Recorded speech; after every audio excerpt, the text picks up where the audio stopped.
नमस्कार विद्यार्थी मित्रांनो, काल आपण भारत आणि इतर देशांचे नातेसंबंध या प्रकरणाविषयी सुरुवात केलेली आहे। तर काल आपण पहिला व्हिडिओ बघितलेला आहे की ज्याच्यामध्ये भारत आणि इतर राष्ट्रांचे नातेसंबंध याच्यामध्ये भारत पाकिस्तान आणि भारत चीन या दोन देशांबरोबरचे संबंध आपण कालच्या व्हिडिओच्या माध्यमातून समजावून घेण्याचा प्रयत्न केलेला आहे। तर या प्रकरणाचा हा दुसरा व्हिडिओ आणि शेवटचा व्हिडिओ आहे की ज्याच्यामध्ये पुन्हा आपल्याला दोन राष्ट्रांची भारताची कशा पद्धतीने संबंध आहे तो भाग या ठिकाणी समजावून घ्यायचा आहे। तर इथे भारत आणि अमेरिका यांच्यातले संबंध आणि भारत आणि रशिया यांच्यातले संबंध अशा दोन देशांबरोबरचे संबंध आपल्याला इथे समजावून घ्यायचे आहेत। तर सुरुवातीला आपण भारत आणि अमेरिका या दोन देशांबरोबरचे संबंध आपण समजावून घेऊ। तर भारताच्या परराष्ट्र नीतीमध्ये सगळ्यात महत्त्वाचा भाग म्हणजे आपले अमेरिका बरोबर असलेले संबंध हा भाग आहे। कारण आपलं जे परराष्ट्र धोरण आहे आपल्या देशाचं ते अमेरिकेच्या परराष्ट्र धोरणाशी निगडीत आपलं परराष्ट्र धोरण आहे। त्यामुळे आपल्या एकंदर अमेरिकेबरोबरच्या संबंधामध्ये अनेक गोष्टींना साम्य आपल्याला दिसतं।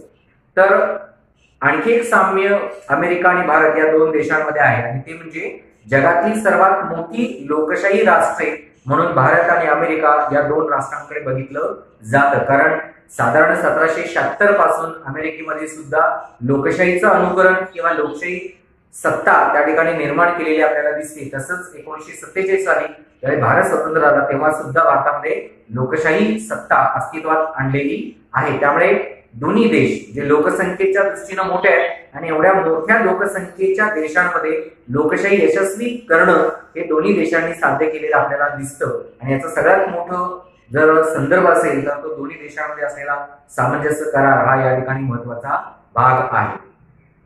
तर साधारण अमेरिकेच्या स्वातंत्र्यापासून ते आतापर्यंत म्हणजे 1947 पर्यंतचा भाग जर बघितला तर तेवढे भारत आणि अमेरिका यांच्यामध्ये संबंध नाही आहेत। पण भारत स्वतंत्र झाल्यानंतर मात्र अमेरिकेबरोबरचे संबंध आपण वेगळ्या अंगाने पुढे आणलेले दिसतात। आणि याच्यातला पहिला मुद्दा येतो तो म्हणजे शीतयुद्धाचा। पण 1945 ला शीतयुद्ध सुरू झालं, ज्या शीतयुद्धामध्ये भारतानं सहभाग न घेता आपण अलिप्ततावादी धोरण स्वीकारलं। पण जरी आपण 1945 सालापासून अलिप्ततावादी धोरण स्वीकारलेलं असलं तरी या अलिप्ततावादी धोरणामध्ये अमेरिकेबरोबर आपण तितक्याच समांतर आणि सुरक्षित अंतर ठेवण्याचा प्रयत्न आपण केलेला आहे। कारण जो अमेरिकेनं भांडवलवादाचा पुरस्कार केला आणि आपल्या जगामध्ये भांडवलशाही राष्ट्र उदयाला आणण्यासाठी प्रयत्न केला तर त्या भांडवलशाही विचारसरणीचा अंगीकार आपण सुद्धा केलेला आहे। पण पूर्ण अंशाने नाही, 50% आपण भांडवलशाही विचारसरणीचा अंगीकार केलेला आहे। कारण ज्यांच्याकडे पैसा आहे अशा लोकांच्या हातात सत्ता दिली पाहिजे, आर्थिक विकासाची केंद्र असली पाहिजे, हे अमेरिकेचं जे तत्वज्ञान होतं ते आपण स्वीकारलेलं दिसतं। त्यामुळे वैचारिक दृष्ट्या का असेना आपण 50% अमेरिकेबरोबर आहे। पण साधारण 1950 नंतर अमेरिका आणि भारत यांच्यामध्ये चांगले संबंध आपण प्रस्थापित केले। पण ते कुठपर्यंत टिकले तर साधारण 1965 पर्यंत टिकलेले आहेत। 1965 नंतर भारत आणि अमेरिका यांच्यामध्ये मित्रत्वाचे आणि सहकार्याचे संबंध राहिले नाही। मग याच्या पाठीमागे कारण वेगळे आहे। पण साधारण 1962 साली ज्यावेळी भारत आणि चीन यांच्यामध्ये युद्ध झालं तर या युद्धामध्ये अमेरिका भारताच्या बाजूने उभा राहिलेला होता। जे आपण 1950 सालापासून अमेरिकेबरोबर मित्रत्वाचं आणि सहकार्याचे संबंध ठेवले त्या मित्रत्वाच्या नात्यानं असेना 1962 साली चीननं ज्यावेळी आपल्यावर आक्रमण केलं या आक्रमणामध्ये मात्र भारत म्हणजे अमेरिका हा भारताच्या पाठीशी उभा राहिलेला आपल्याला दिसतो। पण ज्यावेळी 1965 साली काश्मीरच्या वादावरून पाकिस्ताननं भारतावर आक्रमण केलं या आक्रमणामध्ये मात्र अमेरिकेनं आपल्याला सहकार्य केलं नाही। तर भारत पाकिस्तान या 1965च्या संघर्षामध्ये अमेरिका हा पाकिस्तानच्या बाजूने उभा राहिलेला आपल्याला दिसतो। आणि हे काही एकच उदाहरण नाहीये। ज्यावेळी भारत आणि पाकिस्तान यांच्यामध्ये संघर्ष निर्माण झाले त्यावेळी बऱ्याच अंशी अमेरिकेनं पाकिस्तानला झुकतं माप दिलेलं आहे। त्यामुळे भारत पाक यांचा संबंध जर आला तर भारत आणि अमेरिका यांच्यातले संबंध थोडेसे दुरावलेले आपल्याला आढळून येतात। पण हे साधारण 1970-80च्या दशकापर्यंत चाललं। पण 1970-80च्या दशकानंतर मात्र भारत आणि अमेरिका यांच्यातले संबंध मात्र बऱ्यापैकी सुधारलेले किंवा मित्रत्वाचे दृढ झालेले आपल्याला आढळून येतात।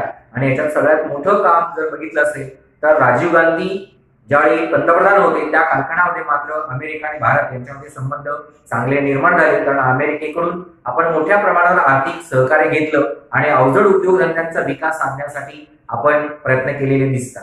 पण नुसतंच अवजड उद्योगधंद्यांसाठी अमेरिकेने सहकार्य केलं असं नाही, तर शेतीविषयक गोष्टींमध्ये असेल, विज्ञान आणि तंत्रज्ञान विषयक गोष्टी असतील, अंतराळ संशोधन असेल, तर अशा गोष्टींमध्ये अमेरिकेनं भारताला सहकार्य केलेलं आहे. त्यामुळे भारत आणि अमेरिका यांच्या बाबतीतले संबंध शेती, विज्ञान आणि तंत्रज्ञान आणि अंतराळ संशोधन याच्या बाबतीत मात्र खूप चांगले असलेले दिसतात. कारण नासा आणि इस्रो हे दोन ज्या अंतराळ संशोधन संस्था आहेत, या दोन संस्था एकमेकाशी सामंजस्यानं काम करताना आपल्याला दिसतात. त्यामुळे अंतराळ संशोधनामध्ये भारत आणि अमेरिका यांच्यातले संबंध खूप चांगले आहेत. यानंतर जगातली एक सगळ्यात मोठी समस्या जी आपण मागच्या पाठामध्ये बघितलेली आहे ती म्हणजे दहशतवाद किंवा आतंकवाद. तर याच्या बाबतीत मात्र एक मुद्दा अमेरिकेशी समरस आपण निर्माण केलेला आहे की साधारण 2001 साली ज्यावेळी अमेरिकेच्या वर्ल्ड ट्रेड सेंटरवरती दहशतवादी हल्ला झाला आणि त्यांची जी वर्ल्ड ट्रेड सेंटरची इमारत जमीनदोस्त झाली, त्याच्यानंतर अमेरिकेला खऱ्या अर्थानं दहशतवाद नेमका काय आहे हे समजून आलं. कारण 2001च्या अगोदर दहशतवादाचा मुद्दा ज्यावेळी जागतिक आरोग्य संघटनेमध्ये निर्माण झाला, तर त्यावेळी अमेरिकेनं भारताला सहकार्य केलेलं नव्हतं. अमेरिकेचं मत काय होतं की दहशतवाद ही समस्या भारतासारख्या देशामध्ये असेल, अमेरिकेसारख्या विकसनशील देशामध्ये दहशतवाद येणार नाही किंवा तिथे ती समस्या निर्माण होणार नाही. त्यामुळे दहशतवाद ही समस्या भारतासारख्या देशांनी आपल्या परीने ती निस्तरावी किंवा ती नष्ट करावी. अमेरिकेसारख्या देशाला त्याची धोका नाही असं दहशतवाद या समस्येच्या बाबतीत अमेरिकेचं मत होतं, हे 2001 सालापर्यंत. पण जेव्हा 2001 साली अमेरिकेवरती दहशतवादी हल्ला झाला, तेव्हा मात्र अमेरिकेला जाग आल्याने कळलं की दहशतवादी हल्ला काय असू शकतो आणि त्याचे जीवित आणि वित्तीय हानी काय होऊ शकते. आणि 2001 सालानंतर मात्र ज्यावेळी संयुक्त राष्ट्र संघटनेमध्ये दहशतवादावरती चर्चा होते, तेव्हा भारत आणि अमेरिका हे एका मतानं पुढे येतात आणि सांगतात की दहशतवादाचं समूळ उच्चाटन जगातून केलं पाहिजे. म्हणजे आज दहशतवादाच्या उच्चाटनासाठी भारत आणि अमेरिका हे दोन्ही देश एकत्रितरित्या काम करताना आपल्याला दिसतात. तसंच अणुकराराच्या बाबतीत असेल, कारण 2004 साली आपण अमेरिकेबरोबर अणुकरार केला, या अणुकरारामध्ये सुद्धा अमेरिकेने आपल्याला सहकार्य केलेलं आहे. त्यामुळे विज्ञानाच्या बाबतीत सुद्धा अमेरिकेचं आज सहकार्य आहे. संयुक्त राष्ट्र संघटनेच्या माध्यमातून जागतिक शांतता निर्माण करण्याचा जो प्रयत्न चाललेला आहे, हा जागतिक शांतता निर्माण करण्यासाठी भारत आणि अमेरिका हे दोन्ही देश एकमतानं काम करताना आपल्याला दिसून येतात.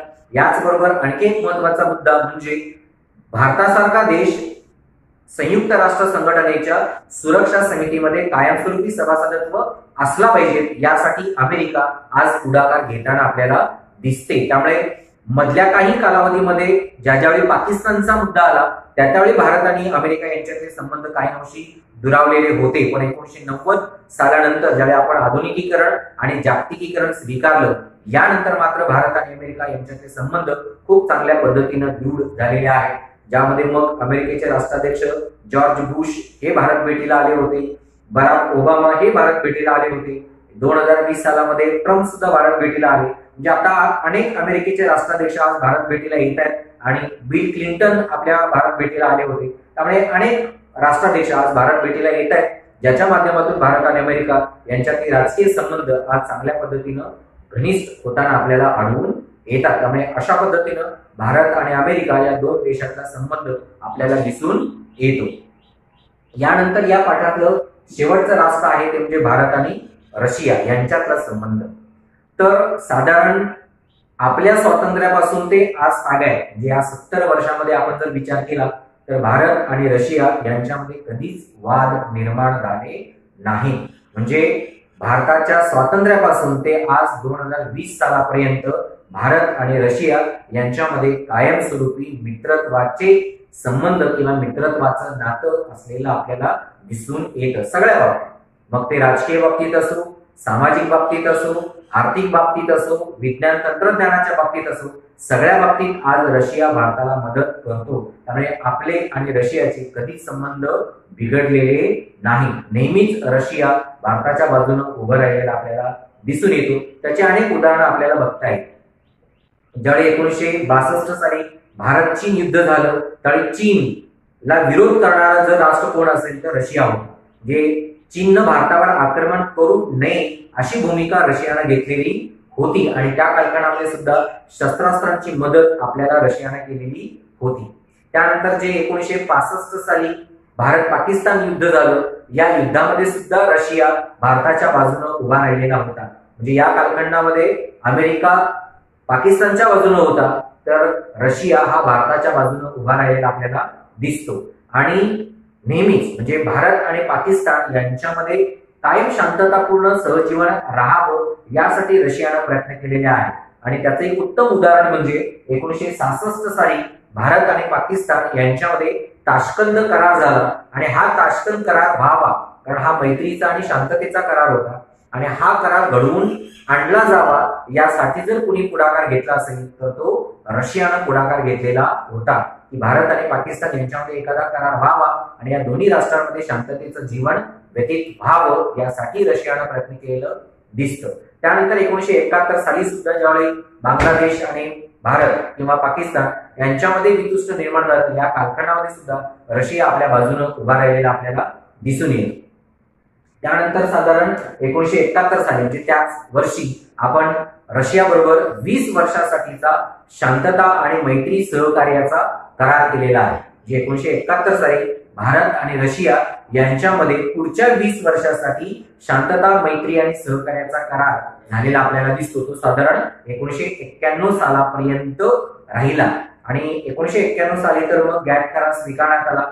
ज्या गॅट कराराच्या अनुषंगाने मुक्त व्यापार धोरण स्वीकारण्यात आलं, जागतिकीकरण विकसित झालं. त्यामुळे पुढे भारत आणि रशिया यांच्यातले संबंध आणखी घनिष्ठ झालेले दिसतात. पण आपण 1971 साली शांती आणि मैत्रीत्वाचा किंवा सहकार्याचा करार हा 20 वर्षासाठीचा करार केलेला दिसतो. आणि या 20 वर्षाच्या करारामध्ये शेतीविषयक, आर्थिक दृष्ट्या, विज्ञान तंत्रज्ञानाच्या दृष्ट्या, अंतराळ बाबतीत या सगळ्या बाबतीतलं सहकार्य रशियानं आपल्याला केलेलं आहे. आणि याच्यातलं उत्तम उदाहरण जर सांगायचं असेल तर साधारण 88 सालचं उदाहरण आपल्याला घ्यावं लागेल की ज्यावेळी राजीव गांधी पंतप्रधान होते आणि आपल्याला साधारण भिलाई, बोकारो या 2 ठिकाणी लोखंड आणि पोलाद उद्योग विकसित करायचे होते. आणि या लोखंड पोलाद उद्योगाला जवळजवळ 8 ते 10,000 कोटी रुपयांची गरज होती.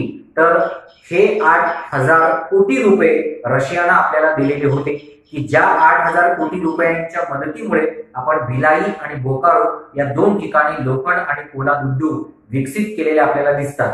पण हे एकच उदाहरण नाहीये. 1951 सालापासून ज्यावेळी आपण पंचवार्षिक योजना स्वीकारल्या तर या पंचवार्षिक योजना जर कुणाच्या मार्गदर्शनाखाली चालत असतील तर त्या रशियाच्याच मार्गदर्शनाखाली चाललेल्या दिसतात. कारण पंचवार्षिक योजना कशा असाव्या, त्याचं नियोजन आराखडा कसा असावा हे रशियानं पहिल्यांदा घालून दिलेलं होतं. कारण रशियाचा राष्ट्राध्यक्ष स्टॅलिन यानं जगात पहिल्यांदा पंचवार्षिक योजना अस्तित्वात आणल्या आणि स्टॅलिनच्याच पंचवार्षिक योजनांचं अनुकरण आपण आपल्या देशामध्ये 1951 सालापासून केलेलं आहे. त्यामुळे या पंचवार्षिक योजनांच्या यशस्वीतेमध्ये जर कुणाचा हातभार असेल तर तो रशियाचा आहे. त्यामुळे फक्तच नियोजनामध्ये नाही तर प्रत्येक पंचवार्षिक योजनांमध्ये आर्थिक सहकार्य करण्याचा प्रयत्न सुद्धा रशियानं आपल्याला केलेला आहे. म्हणजे प्रत्येक पंचवार्षिक योजनेमध्ये काही अंशी आर्थिक मदत भारताला रशियानं दिलेली आहे. तसंच साधारण 1955 साली ज्या अंतराळ संशोधनाला खूप मोठ्या प्रमाणावर उभारी आलेली होती तर 1955 सालानंतर अंतराळ संशोधनासाठी सुद्धा आपल्या रशियानं भारताला मदत केलेली आहे. तर अशा अनेक गोष्टी आहेत. जसं अमेरिकेबरोबर सुरक्षा समितीचा मुद्दा येतो तसं रशियाच्या बाबतीत सुद्धा आहे. कारण संयुक्त राष्ट्र संघटनेच्या सुरक्षा समितीमध्ये भारताला कायमस्वरूपी सभासदत्व मिळावं म्हणून जसं अमेरिका प्रयत्न करतो तसा रशिया सुद्धा आपल्या बाजूने उभा असलेला दिसतो. त्यामुळे अशा अनेक गोष्टी आहेत की ज्या रशियाच्या बाबतीत आपल्याला इथे सांगता येऊ शकतील. पण जागतिक समस्या असतील किंवा आर्थिक समस्या असतील या सगळ्या बाबतीत किंवा शस्त्रास्त्रांच्या बाबतीत असेल या सगळ्या बाबतीत रशिया आज भारताला पूर्णपणे पाठिंबा देताना किंवा मदत करताना दिसतो. आज जसे साधारण या शतकामध्ये अमेरिकेबरोबर सुद्धा काही वादाचे प्रसंग निर्माण होताना दिसतात पण आता या 70-72 वर्षामध्ये कधीच रशिया बरोबर आपले वादाचे प्रसंग आलेले नाही. त्यामुळे कायम आपले रशिया बरोबर मित्रत्वाचे संबंध राहिलेले आहेत. आणि रशिया कायमस्वरूपी आपल्या पाठीशी उभा असलेला आढळून येतो. तर अशा पद्धतीनं जागतिक स्तरावरची जी दोन बलाढ्य राष्ट्र आहेत, जिथे अमेरिका आणि रशिया, ज्या कारण शीत युद्धानंतर अमेरिका आणि रशिया या दोन्ही देशांबरोबर थोडीशी आपली वैमनस्य निर्माण होण्यासारखी परिस्थिती निर्माण झालेली होती. पण जरी आपण शीत युद्धाच्या अनुषंगानं अलिप्ततावादी धोरण स्वीकारलेलं असलं तरी अमेरिका आणि रशिया या दोन्ही राष्ट्रांनी आपल्याला लागेल ते सहकार्य केलेलं आहे आणि भारताला विकसित अवस्थेकडे आणण्यासाठी या दोन्ही बलाढ्य राष्ट्रांनी आपल्याला सर्वतोपरी मदत केलेली आढळून येते. त्यामुळे अशा पद्धतीनं भारत आणि अमेरिका या दोन देशांचे संबंध या पाठामध्ये दिलेले आहेत. तर या ठिकाणी या पाठाचा संदर्भ जो आहे तो संपलेला आहे. धन्यवाद.